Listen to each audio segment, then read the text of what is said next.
ርብቃ እስካሁን ታይተሽ ታሽ ቁርስ ለፋን ነው።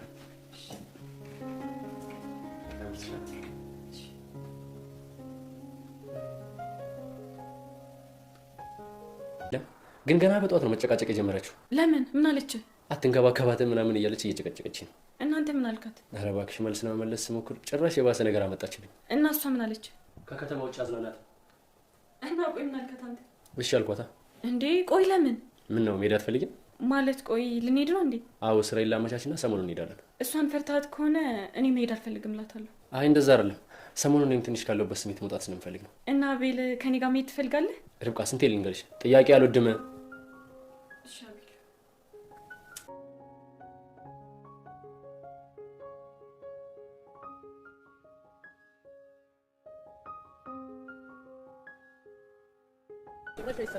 እስቲ አይቼው በእናትሽ አያምሩ? በጣም እንጂ። አንቺስ ማታሽን የሚያሳምርልሽ አፈልጊ? ኧረ ተውዩ። ምን ነው አሽኮረመምኩሽ እንዴ? ለምን ሽኮረ? አይ አቤል ይቅር። ርብቃ አውሪ ታባልሽ። እሺ አይ ከመቼ ጋር ተጣልተህ ነው እንዴ? እንዴ እንዴት አወቅሽ? አይ የዛን ቀን ማታ ክደት ምናምን ስትል ነበር። እናም ደግሞ ሰሞኑን ስልክ ስታወራ አልሰማሁም። አዎ ተጣልተናል። ለምን ግን አቤል? ርብቃ ዋሸች። ጭራሽ ይባስ ብላ እንደ ጅል ቆጥራ ተጫወተች። ቆይ አቤል ይሄን ምን የምታደርግ ነው? ከኔ ውጭ እኮ ሌላ ሰው ታወራለች። ያደረጋችሁ ነበር? ቁርስ እየበላ ነበር። እንዴ ጭራሽ ታችሁ መብላት ጀመራችሁ? ደግሞ ዝምሽ ተነሳች። አቤል እኮ ወዲና መመኝ ስለው ራሱ ሰራልኝ። እንዴት ነው ይሄ ነገር ርብቃ? እርች ደግሞ ወደደሽ ልትይ ነው? አይ ሰሞኑንማ አዳዲስ ነገር እያየን ነው። መስሎሽ ነው? እርች ምንም ነገር የለም። እንዴ ቆይ መቅናት ከጀመረ መንከባከብ ከጀመረ ምን አዲስ ነገር ያስፈልገዋል? አይ ፈልጎ እንኳን አይደለም አጋጣሚ ነው። ልጅቷ ግን እየደወለችለት ነው እንዴ? እኔ እንጃ። እኔ ሲያወራት አልሰማሁም። ግን ርብቃ በምን ይጣሉት አላውቅም። የዛን ቀን ግን ክደት ምናምን እያለ ሲጮህ ነበር። በቃ ሌላ ደረባበት ነው የሚሆነው። ሊሆን ይችላል። ከባድ ነው ግን ለአንተ ስላደርገዋለሁ። በጣም ነው ውድ ማረሽ። በጣም ነው ውድ።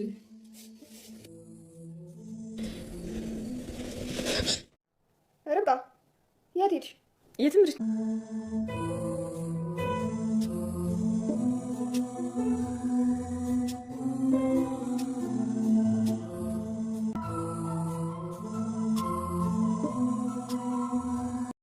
የአቤል እናት ርብቃን እጅግ በጣም ከመውደዳቸው የተነሳ እሷን ልጅ ወልዳላቸው የልጅ ልጅ መሳም ይፈልጋሉ። የህፃን ለቅሶና ድምፅ በጆሯቸው ላይ እያቃጨለ እጅግ በጣም ተከፍተው ነበር። እንደዛ ተከፍተው እያለ ርች ትመጣለች። ምን ማምዬ ፊትሽ ላይ ጥሩ ነገር አይታይም እያለቻቸው ነበር። አይ ምንም ልጄ ምንም አልሆንኩም፣ ብቻ የሆነ ነገር አስታውሼ ትንሽ ቅር ብሎኝ ከፍቶኝ ነው እያሉ ነበር። እና ዩኤል ወደ ቤታቸው አመተው በሰራተኛ መልክ ደግሞ ሰላይ አድርገው ያስቀምጧት ልጅ ምግብ ሰርታ ለአቤል እናት መረዛ ሰጥታቸው ነበረ።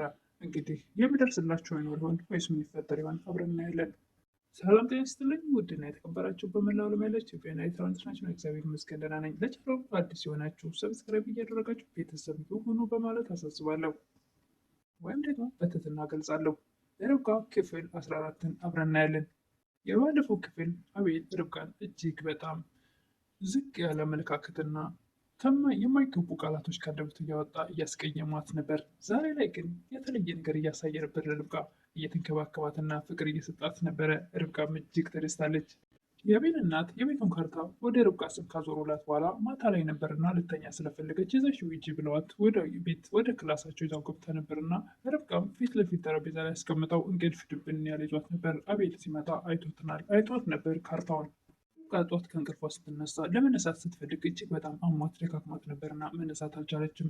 አቤልም ምን ነው ርብቃ ደህና አይደለሽም? አሞሻል እንዴት ትላለች። እንዳመማት ትነግረዋለች። ቆይ በቃ እኔ አልጋ ላይ ሆኜ ብሎ አንስቶ አልጋው ላይ ደጋግፎ ያስቀምጣታል። ርብቃም እጅግ ተገርማለች። እንደዚህ አይነት እንክብካቤ ሰጥቷት ስለማያውቅ በቃ ቁርስ ሰርቻ አመጣልሻለሁ ብሎ ኩሽና ሄዶ ምግብ አዘጋጅቶ ያመጣና ምግብ አብሮ ይመገባሉ።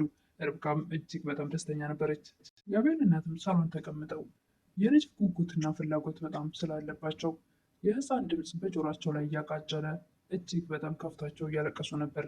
በዚህ ሰዓት ርች ትመጣለች። ማምዬ ምንድን ነው የተፈጠረው? ምን ሆነች ነው? ልቤትሽ ልክ አይደለም እያለቻት ነበር። ልጄ ምንም አልሆንኩም፣ ብቻ የሆነ ነገር አስታውሼ ትንሽ ቅር ብሎኝ ከፍቶኝ ነው እያሏት ነበር። የአቤል እናትም ርብቃውን ነፍሰ ጡር ስለሆነች ልጄ መንከባከብ አለብህ፣ ተንከባከባት፣ ወደ ውጭ ከከተማ ወጣ አድርገህ አዝናናት፣ ነፍሰ ጡር ናትና ሁልጊዜ ቤት ሲሆን ጥሩ ስሜት አይሰማትም፣ ድብርት እንዳይሰማት እያሉት ነበር። አቤልም ልጅ እኔ አሁን በዚህ ሰዓት ፍላጎቱ የለኝም፣ ቀስ ብሎ ይደርሳል፣ ሁሉም ነገር ለሁሉም ጊዜ ያለው እያለ ነበር አቤል።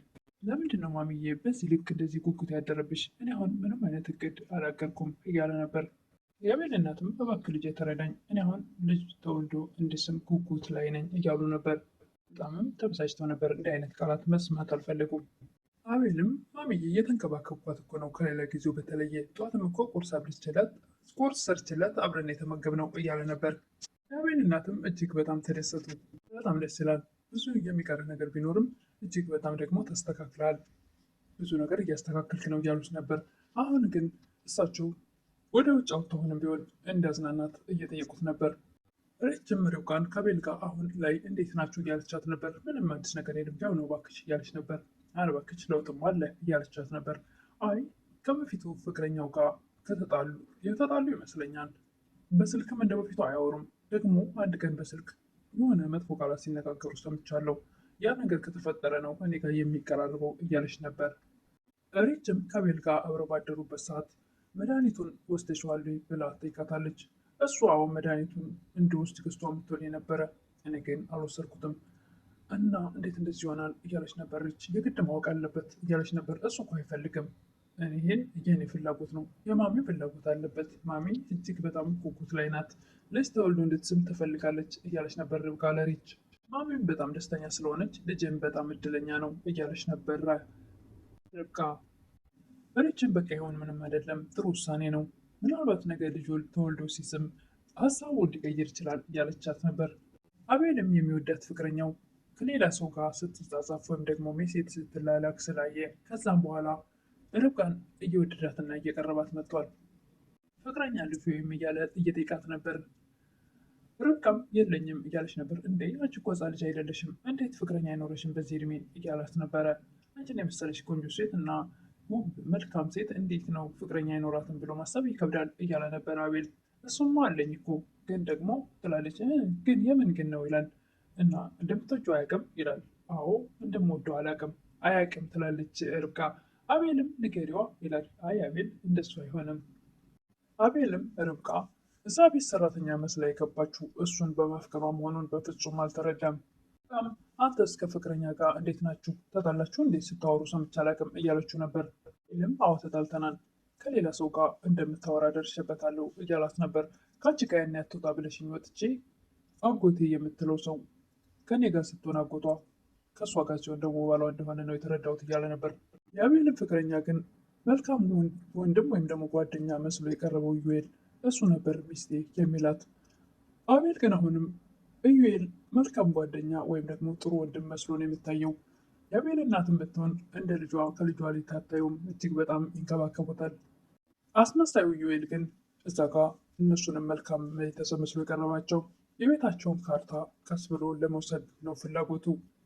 አቤልም ፍቅረኛውን እጅግ በጣም ስለጠላት ርብቃን እየወደዳት በጣም እያቀረባት ስለመጣ ለርብቃ ዛሬ ላይ ወተን ዘና ማለት እፈልጋለሁ እያላት ነበር። ከኔ ጋር ብላ እጅግ በጣም ደስ ይላታል ርብቃ። እና አቤል እየተጨዋወቱ እያለ ወደ ቤት ሰላይ አድርገው ወይም ደግሞ ሰራተኛ አስመስለው ያመጧት ልጅ መታ ስራ ርብቃ እንድታግዛት ትጠይቃለች።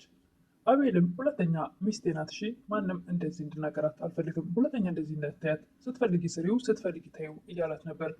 አቤል የባለፈው ክፍል ላይ ርብቃን ሲያመነጫጭቃት ቦታሽን አትርሺ፣ ለሚስትነት ሳይሆን ለሰራተኝነት ነው እዚህ ቤት የመጣሽው እያላት ነበረ። ብዙ ነገሮች አስቀያሚ ነገሮች ሲናገር ነበር። ዛሬ ላይ ግን ደግሞ ነገር ተገልብጦ ታሪክ ተለውጦ እጅግ በጣም እየተንከባከባትና ፍቅር እየሰጣት ነበር። የእነ ዩኤል ሰላይ ወይም ደግሞ እዛ ቤት ሰራተኛ መስላ የተቀመጠችው ከጎዳና ነው የመጣችው እና ምንም የስራው አንዱንም ስራ አሰራር አትችልም። የአቤል እናትም በጣም የተረጋጉ ናቸውና እሷን በተረጋጋ መንፈስ ለማስተማር ለማስረዳት እየሞከሩ ነበር። በስተ መጨረሻ ግን እነ አቤል ለመዝናናት ወደ ውጭ በወጡበት ሰዓት ምግብ ሊሰጣቸው ምግባቸውን መርዛ ነው ያቀረበችላቸው። መርዛ የእሳቸውን ምግብ ከመመረዟ በፊት ለርብቃ ካሁን በኋላ ምግቧን በጥንቃቄ እንድትሰሪላት በንጽህና በጽዳት እያሏት ነበረ። የአቤል ወይም ደግሞ በተቃራኒ የዩኤል ፍቅረኛ ደውላ ይችን ሰላይዋን ምን አዲስ ነገር አለ እያለቻት ነበር። ምንም አዲስ ነገር የለም፣ እነሱ ወደ ውጭ ወጥተዋል፣ ካልሆነ ያን ያልሽኝን ነገር ላድርገው እንዴ? አማራጭ የለንም እያለቻት ነበር።